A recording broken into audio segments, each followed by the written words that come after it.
Wala bigla.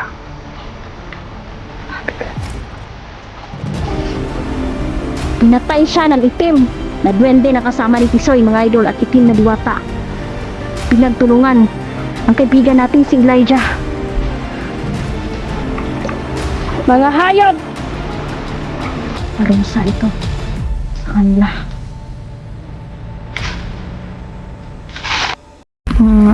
Kaibigang David, nalulungkot po ako sa mga nangyari. Naabutan namin na si kaibigang Elijah ay wala ng buhay dahil sa mga itim na duwende. Kailangan nating patayin ang mga itim na duwende. Kaibigang David, Tulungan mo ba kami? tulong daw siya. Pati si Gary. Si Gary tayo. Nasaan na yung si Gary tayo? Nandito si Gary. Nandito? Hindi lang siya. Nasa sa ilalim Alam sa lupa? nasa ilalim sa lupa yan si Gary. Tinawag ko siya kanina. Pagbanggit ko na sa pangalan niya, automatic na siya. Naalay na siya. Kaibigan David, nakapag-impake ka na?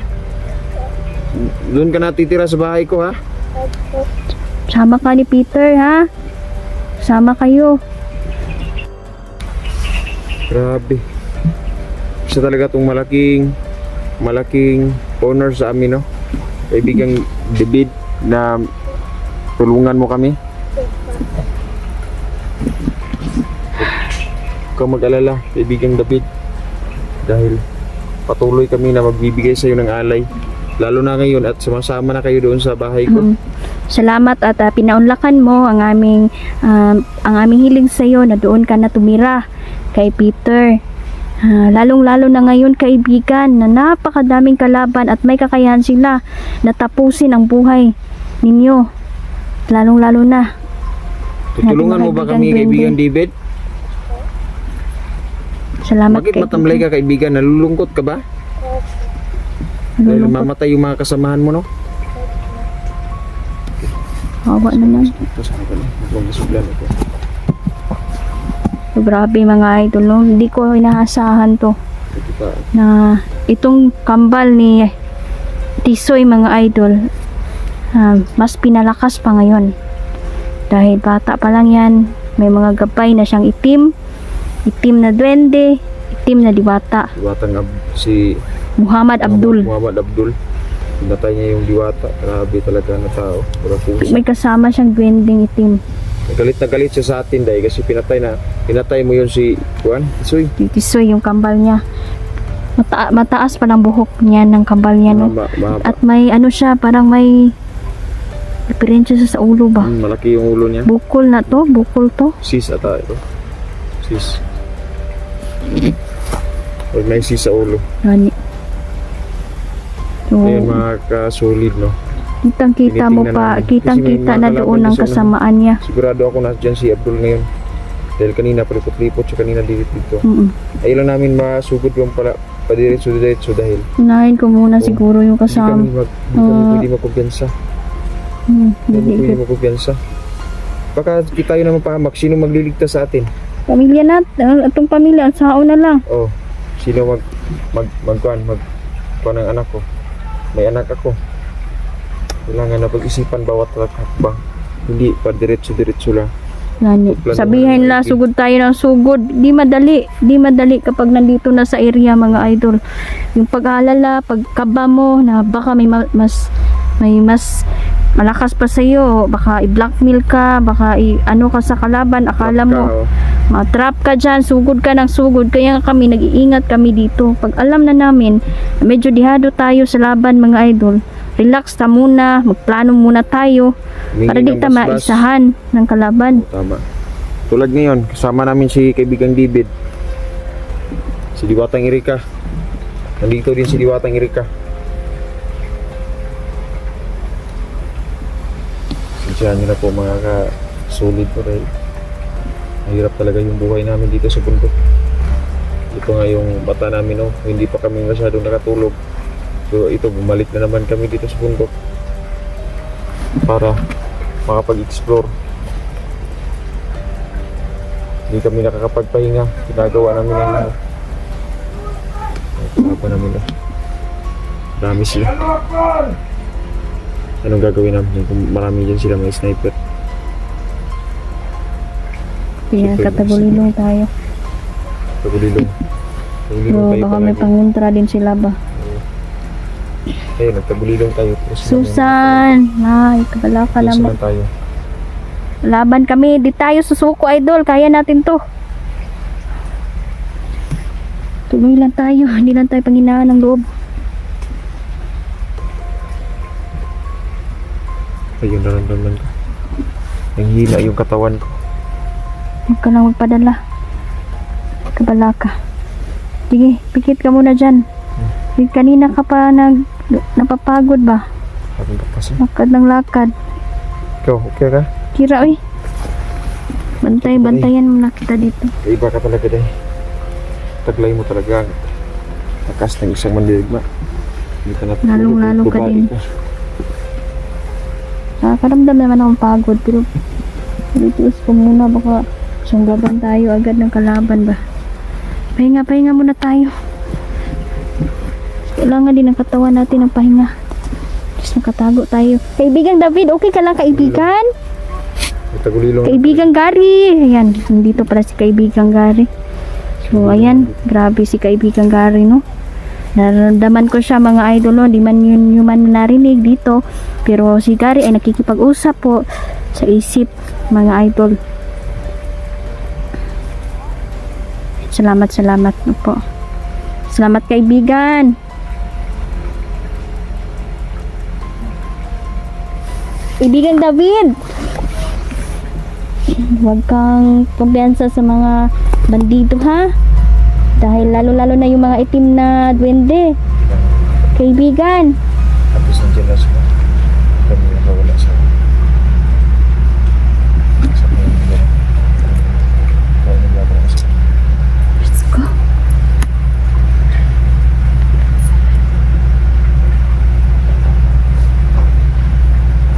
Laban tayo. Sir Jeans, kamusta? Yan. Ay, napakasakit sa dibdib mga idol. Mabigat sa dibdib ang nangyari, no? Mahirap mawala ng kaibigan.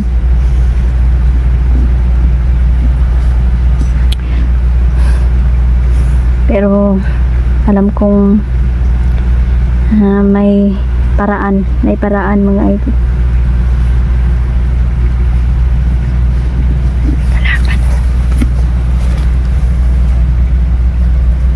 Tapos talaga yung pangyarihan ito.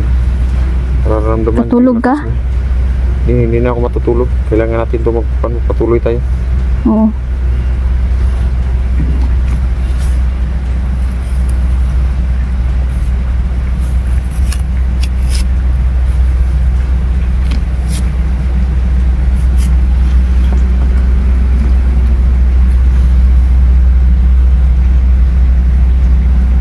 Tara.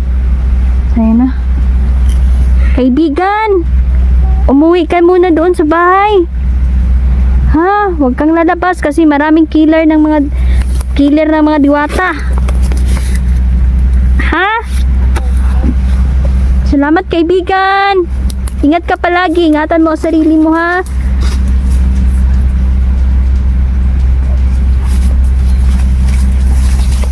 Salamat kaibigan.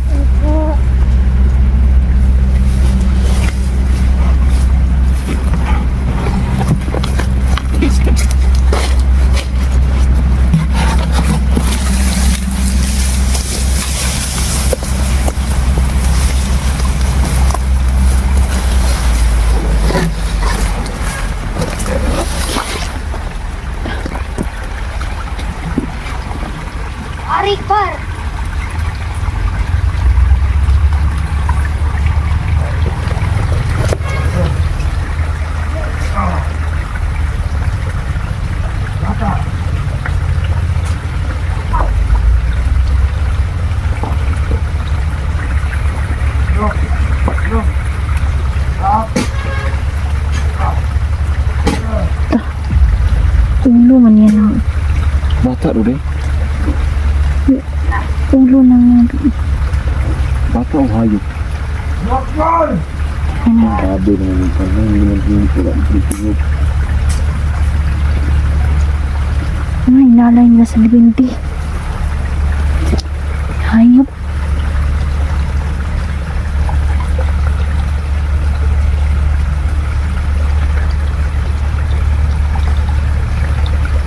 Ito yung tinatawag na makademonyong alay, mga idol.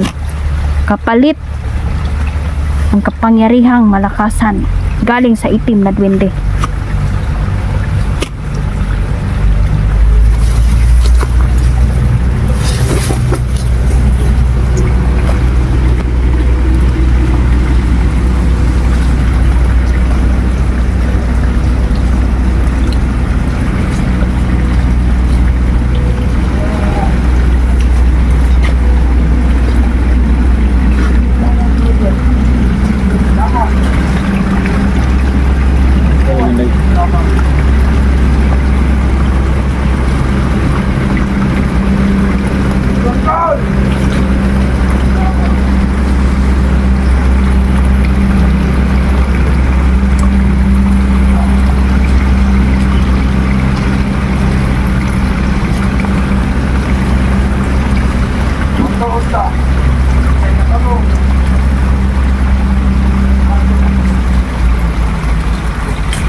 Dahil sa kasama niya yung itim na duwende.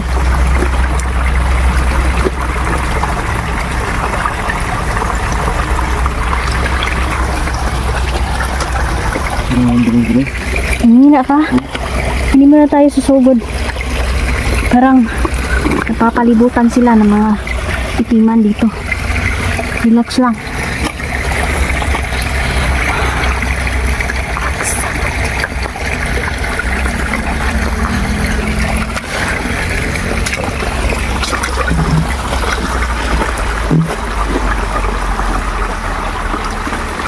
Nararamdaman si Mel dyan na panghihina, mga ito. Malakas ang mga to. Alay sila lang. Yan yung hiningiin sa kanila, yung ang itim na duwende, mga idol. Isang hayop. Hindi muna tayo susugod ngayon. Yado tayo na yun. Relax lang ta. Dahil may araw din yan.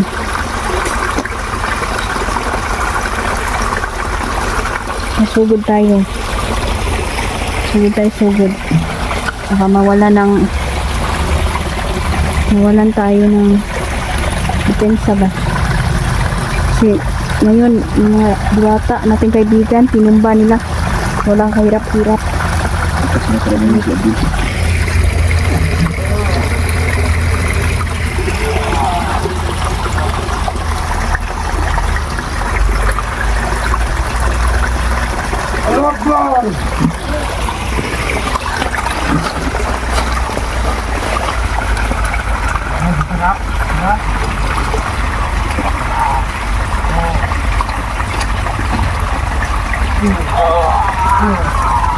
Unay ra yang kuan.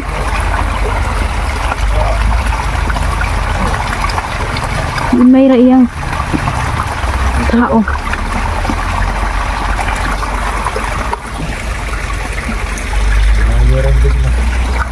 Grabe ka salbahe, stay ani tawhana.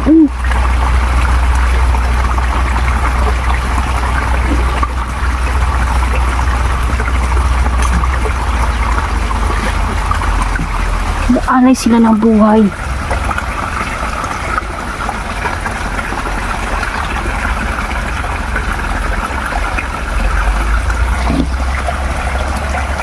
Diyan.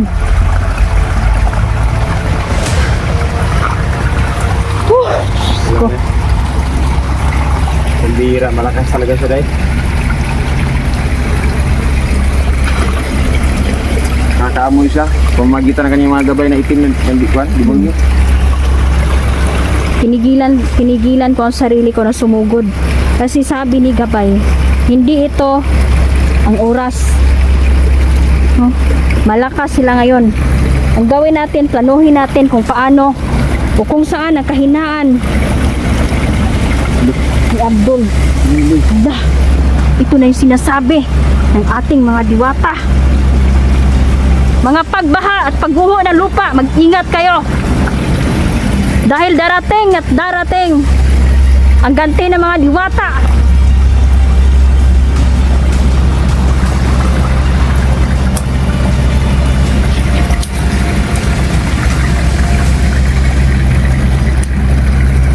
Nagsisimula na.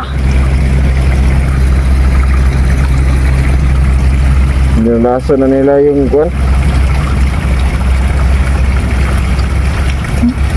Yung mga tao dito.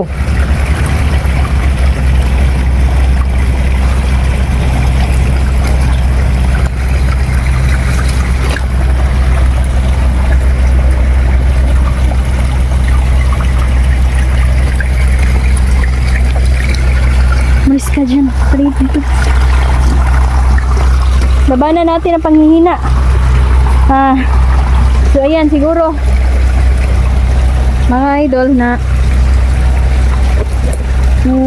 isang normal lang na tao ang malapit kay Abdul Muhammad, siguradong patay agad talaga dahil sa lakas ng kanyang orasyon.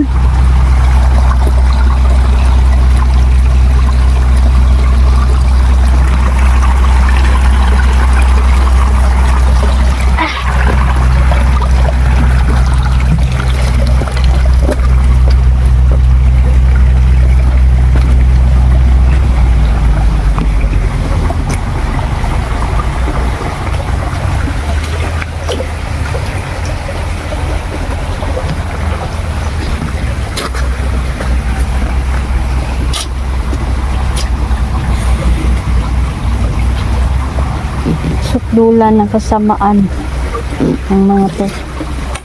Yang wala na itong pinipili mga idol. Ama, tulungan niyo po kami, Panginoon. Kayanan itong lahat ng pagsubok sa buhay. Huwag kayong matakot.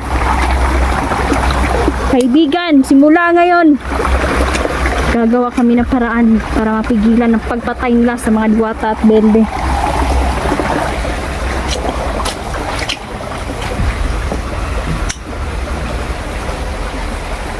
Ayan. Hanggang dito na lang po muna mga idol. Magplano muna kami ni Nerjan dito.